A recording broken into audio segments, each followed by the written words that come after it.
अस्सलामुअलैकुम स्प्रेड इस्लाम के नाजरीन।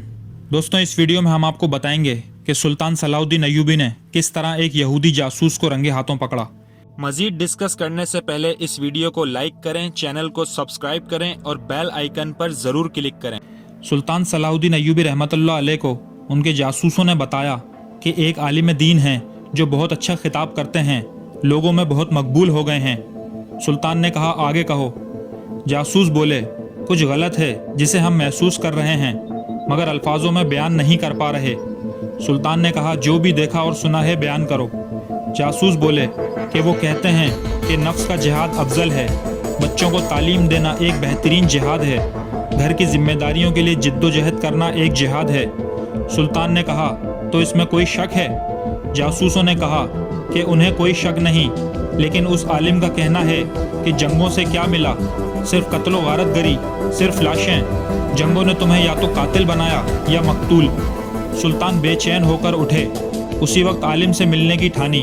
मुलाकात भेस बदल कर की और जाते ही सवाल कर दिया कि जनाब, ऐसी कोई तरकीब बताइए कि बैतुल मुक़द्दस को आज़ाद और मुसलमानों के खिलाफ मजालिम को बगैर जंग के ख़त्म कराया जा सके। आलिम ने कहा कि दुआ करें। सुल्तान का चेहरा गुस्से से लाल हो गया। वो समझ चुके थे कि ये आलिम पूरी सलेबी फ़ौज से भी ज़्यादा ख़तरनाक है। सुल्तान ने सबसे पहले अपने खंजर से उस आलिम की उंगली काट दी। वो बुरी तरह चीखने लगा।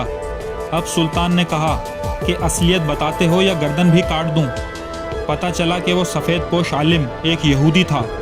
यहूदियों को अरबी बखूबी आती थी, जिसका उसने फ़ायदा उठाया।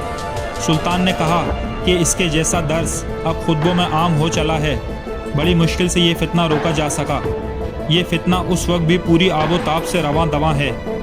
आखिर क्यों लोग इस्लाम को बुद्धिज़्म बनाना चाहते हैं, जबकि खुली हकीकत है कि जालिम का सामना किए बगैर जुल्म का मदावा हो जाए, ये मुमकिन नहीं। दोस्तों, चैनल को सब्सक्राइब करना मत भूलिए।